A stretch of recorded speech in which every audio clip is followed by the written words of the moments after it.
Hello everyone, আসসালামু আলাইকুম। আমি ব্লগ সুইট সিমু থেকে সিমু বলছি। আপনারা যে যেখান থেকে আমার এই ভিডিওটি দেখছেন, আশা করি সবাই অনেক বেশি ভালো আছেন, সুস্থ আছেন এবং নিরাপদেই আছেন। আজকে ছুটির দিন আর আপনার ভাইয়া একটু দেরি করে ঘুম থেকে উঠেছেন। তারপরে আমরা নাস্তা করেছি অফ ক্যামেরায়। এরপরে উনি একটু বাজারে বের হয়েছেন। টেবিলের এই জিনিসগুলো খুব আগোছালো হয়ে আছে, তাই ভাবলাম একটু গুছিয়ে নিই। আর বেশ ধুলাবালি পড়েছিল। আর এই ট্রেটা কোথা থেকে আমি কিনেছিলাম সেটা কিন্তু অলরেডি আপনাদের সাথে আমি শেয়ার করেছি। কালকে সন্ধ্যার সময় আপনার ভাইয়া অনেক বেশি করে ধনিয়া পাতা নিয়ে এসেছিল। ধনিয়া পাতা আমি অনেক বেশি পছন্দ করি, আর কালকে বেছে রাখা হয়েছিল না। আর বাজার আসার পরে আমি মেশিনের মধ্যেই নড়াচড়া শুরু করতে হবে, এজন্য ধনিয়া পাতাগুলো আগেই রেডি করে রাখছি। শহরে তো ধনিয়া পাতা আমরা সারা বছরই পেয়ে থাকি, আর সারা বছরই টুকটাক আমরা ইউজও করে থাকি। কিন্তু শীতকালের ধনিয়া পাতার টেস্ট এবং ফ্লেভার সত্যি ডিফারেন্ট। সারা বছর যত্ন করে ইউজ করলেও শীতকালেও কিন্তু এর ব্যতিক্রম হয় না। আর সেটাই আপনাদের সাথে আমি শেয়ার করব যে আমি ধনিয়া পাতা ডিপ ফ্রিজ না করে কিভাবে নর্মাল ফ্রিজে প্রিজার্ভ করি। আমি অনেক দিন, দীর্ঘদিন ভালো রেখে খাই। আপনারা তো এর আগে দেখেছেন আমি অনেক ছোট ছোট কিউট কিউট জিনিসগুলো অনেক বেশি পছন্দ করি। আমার এই ছোট্ট কুলাটা দেখেছেন, অনেক কিউট না? আমি এই কুলাটা অনেক যত্ন করে ইউজ করি, অনেক বছর হলোই আমি ইউজ করে থাকি। ধনিয়া পাতা কিন্তু পলিথিনে রাখলে একদমই নষ্ট হয়ে যায়, আর আমি ধনিয়া পাতা কোনোদিন কখনোই পলিথিনে রাখতে পারি না। বক্সের নিচে যদি কিচেন টিস্যুটা দিয়ে দেওয়া যায় এবং ধনিয়া পাতার উপরে যদি কিচেন টিস্যুটা দিয়ে দেওয়া যায়, তাহলে দীর্ঘদিন ভালো রেখেই খাওয়া যায়। ধনিয়া পাতাটা ঘেমে গেলে টিস্যু পেপার কিন্তু সেটা সোপ করে নিচ্ছে, সো ঘেমেও যাচ্ছে না, নষ্টও কিন্তু হওয়ার চান্সেসটা কমে থাকছে। আপনার ভাইয়া বাজার নিয়ে কিন্তু চলে এসেছে।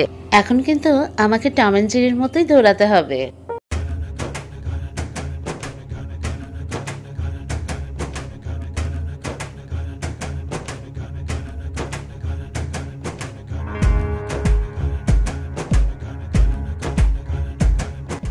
মাছের আঁশ ফেলার এই যন্ত্রটা আমি অনলাইন থেকে কিনেছিলাম এবং এটা অনেক ভালো। ছোট মাছের আঁশগুলো আরও বেশি ভালো ফেলা যায়, আর এটা অনেক বেশি ধারালো।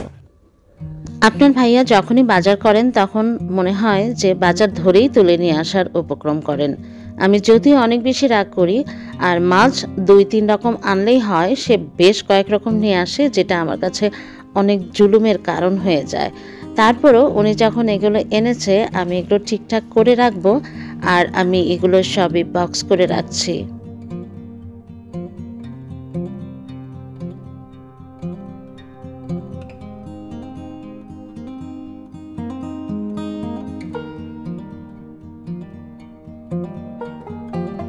আপনার ভাইয়া পুঁটি মাছের ফ্রাই খেতে সে অনেক বেশি পছন্দ করে।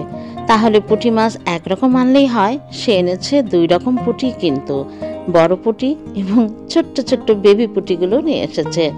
উনি কোনো বাজার নিয়ে আসলে আমি কিন্তু সঙ্গে সঙ্গেই অল্প হলেও সেটা তাকে করে দেওয়ার চেষ্টা করি। আমি সবগুলো তুলে রাখলাম, আর বড় পুঁটি জাস্ট একটাই ভেজে দিলাম ওকে, আর ছোট পুঁটিগুলো সব তুলে রেখে জাস্ট অল্প একটু মচমচা করে ভেজে দিলাম। আর এই ছোট্ট বেবি পুঁটিগুলো ভাজি খেতে আমরা সবাই পছন্দ করি। ভাত দিয়ে খাওয়া কি, ভাজার সাথে সাথে চিপসের মতো আমরা সবাই খেয়ে ফেলি। যেদিন কাজ থাকে সেদিন মনে হয় রাজ্যের কাজগুলোই একসাথে হয়ে যায়। আমার আদা ব্লেন্ড করা ছিল না, তো আমি আদাগুলো ব্লেন্ড করে নিব।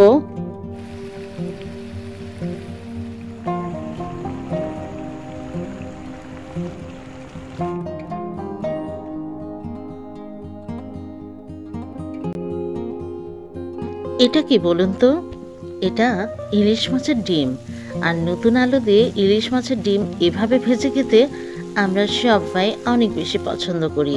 আর আপনার ভাইয়া ইলিশ এনেছে যেটা, সেটা কিন্তু আমি কচুর মুখি দিয়ে রান্না করেছি। আপনারা কি এভাবে কখনো খেয়েছেন? কচুর মুখি দিয়ে ইলিশ কিন্তু আমরা অনেক বেশি পছন্দ করি। আমার ডিম রান্নাও শেষ, ইলিশ রান্নাও শেষ, চিতলের পেটি রান্নাও শেষ। এখন শুধু আমি একটু পুঁটি মাছগুলো ভেজে নেব, আর আমি বাজারগুলো গুছিয়ে নেব। আমি কিন্তু এই ছোট্ট বেবি পুঁটিগুলো ভাজার সময় একটু জিরা গুঁড়োও দেই। হলুদ, মরিচ, লবণ এবং জিরা। এটা দিলে আমার কাছে কেন জানি অনেক বেশি ভালো লাগে, আর আমি এভাবেই ভেজে থাকি। আমি কিন্তু সত্যি টম অ্যান্ড জেরির মতো নড়ছি। আপনারা কি দেখতে পাচ্ছেন? আমি একধারে কাজও করছি, আরেকদিকে রান্নাও করছি, আর একদিকে কিন্তু আমি বাজারও গোছাচ্ছি। আমার রান্না মোটামুটি কমপ্লিট। এখন আমি এগুলো ফ্রোজেন করব, তারপর আপনাদের সাথে শেয়ার করব আমি ভেজিটেবল কিভাবে প্রিজার্ভ করি। শুধু যে আপনাদের সাথে শেয়ার করার জন্যই আমি এটা করছি তা কিন্তু নয়। আমি কিন্তু সবসময় এভাবেই ফ্রোজেন জিনিসগুলো আমি বক্স বক্স করে রাখি, তাহলে আমার কাজের অনেক সুবিধা হয় এবং আমি চটপট বেরও করে নিয়ে আসতে পারি। আর আমার ফ্রিজটাও একটু দেখিয়ে দিলাম যে কতটা আগোছালো হয়ে আছে, তারপরও আপনাদের সাথে আমি শেয়ার করে দিলাম। প্রতিটা জিনিসই কিন্তু যত্নের প্রয়োজন, আর ভেজিটেবলও আমি অনেক যত্ন করেই সংরক্ষণ করি এবং দীর্ঘদিন ভালো রেখেই খাই। কারণ আপনার ভাইয়া যখনই ভেজিটেবল নিয়ে আসে তখন অনেক করেই নিয়ে আসে, আর আমাদের প্রতিদিন বাজার যেহেতু হয় না, সেহেতু আমি খুব সুন্দর করে সেগুলোকে যত্ন করেই রেখে খাই। এই সবজিটাকে অনেকে পেঁয়াজের কালি বলে, অনেকে পেঁয়াজের ফুলও বলে। আমি কিন্তু দুটোই বলি। আর এই শীতের সিজনে এই সবজিটা আমাদের বাসায় অনেক অনেক বেশি খাওয়া হয়, কারণ এটা আমরা ভাজি খেতেও পছন্দ করি, ফ্রাইড রাইসেও দেওয়া যায়, আর শীতের সময় স্যুপ খেতে তো অনেক ভালো লাগে, আমি স্যুপেও দিই। আর এটা আমি সারা বছরের জন্য প্রিজার্ভ করি। সজিনাটা আমি আর আমার হাজব্যান্ড অনেক বেশি পছন্দ করি। আর সজিনা সেটা সিজন হোক অফ সিজন হোক, ও যখনই দেখে, যতটুকুই দেখে, ও পারলে সবই নিয়ে চলে আসে। কারণ আমি যেভাবে সংরক্ষণ করি আপনাদের সাথে শেয়ার করব, আর এটা সংরক্ষণ করে বহুদিন ভালো রেখে ভালো মতোই খাওয়া যায়। ভেজিটেবলগুলো আমি ফ্রিজে কিভাবে প্রিজার্ভ করি সেটা আপনাদের সাথে শেয়ার করব, আর এজন্যই সবগুলো কুটে বেছে আমি রাখছি। আর যেগুলো ধুয়ে রাখা যাবে বা ধুয়ে রাখা উচিত সেগুলো কিন্তু আমি ধুয়ে ফ্যানের বাতাসে অলরেডি শুকিয়ে ফেলেছি। আমি কিন্তু প্রত্যেকটা জিনিসই অনেক বেশি যত্ন সহকারে করার চেষ্টা করি, জানি না আমি পারি কি না। এই যে সজিনাগুলো দেখছেন, সজিনাগুলোর মধ্যে যেগুলো একদমই বেবি সজিনা, মানে একদমই কচি সজিনা, সেগুলো কিন্তু আমি আলাদা করে সর্ট আউট করে নিয়েছি। কারণ ওগুলো দিয়ে আমার হাজব্যান্ড চচ্চড়ি খেতে অনেক বেশি পছন্দ করে। আমি রেসিপিগুলো আপনাদের সাথে একসময় অবশ্যই শেয়ার করব। আমি কিন্তু এভাবেই আলাদা আলাদা করেই সব সংরক্ষণ করি। সজিনাগুলো একটু নষ্ট হবে না, দীর্ঘদিন অনেক ভালো রেখে ভালো মতোই খাওয়া যাবে।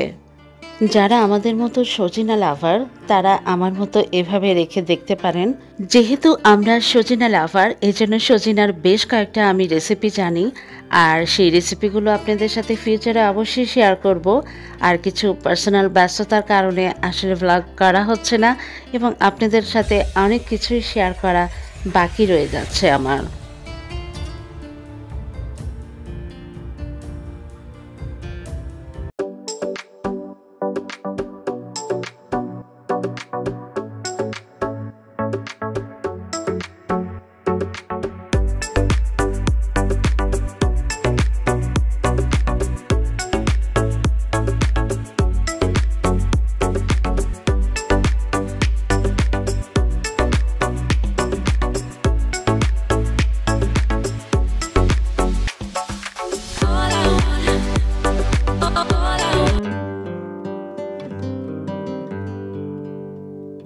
ঢ্যাঁড়স বলেন, ভেন্ডি বলেন, যেটাই বলেন, এই সবজিটা আমাদের সারা বছরই খুব বেশি খাওয়া হয়।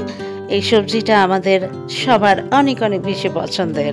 আমি কিন্তু সবজিটা ধুয়ে তারপরে ফ্যানের বাতাসে শুকিয়ে একদম প্রপার ক্লিন করেই আমি বক্স করে ফেলছি। লেমনটা তো সারা বছরই কম বেশি খাওয়া হয়, আর লেমনটা কিন্তু বেশি দিন ফ্রিজে ভালো থাকে না।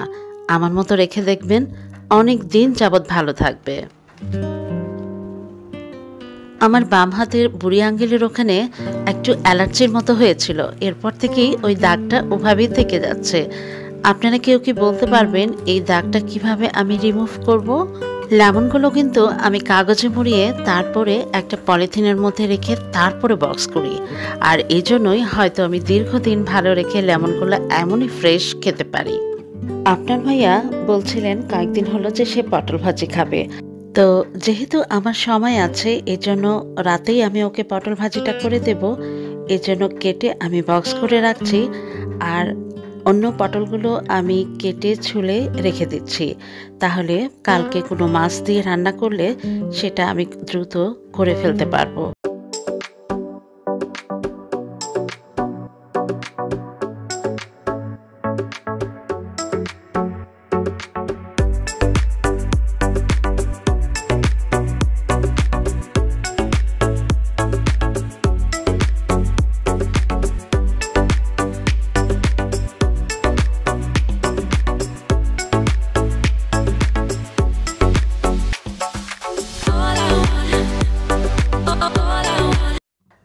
পটলগুলো কিন্তু আমি কালকেই খেয়ে ফেলবো, আর যদি তা নাও খাই তারপরেও কিন্তু পটলগুলো 5-6 দিন পরও এতটাই ফ্রেশ আমি খেতে পারবো। কারণ আমি সংরক্ষণ যেভাবে করি সেভাবে যদি আপনারাও করেন, আশা করি আপনারাও নিরাশ হবেন না।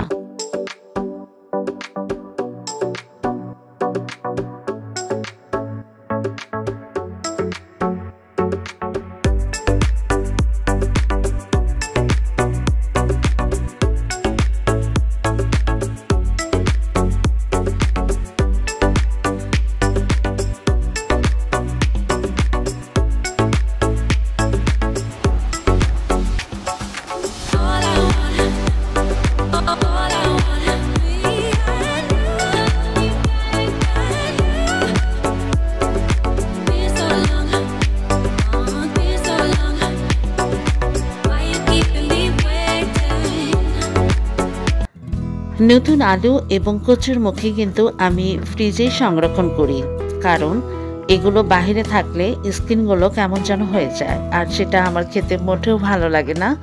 এই জন্য আমি ফ্রিজে এভাবে রাখি, আর এভাবেই ভালো থাকে বহুদিন। আর যখন 2-3টা লাগছে আমি কিন্তু ইউজ করছি বের করে করে, আর দীর্ঘদিন আমি নতুন আলু এভাবেই ফ্রেশ রাখতে পারি। আর কচুর মুখীটাও এভাবেই ফ্রেশ তরতাজা থাকে। আমি কিন্তু লেমনগুলোও এর ভিতরে রেখে দিলাম, অনেক ভালো থাকবে। আপনারা এভাবে রেখে দেখবেন।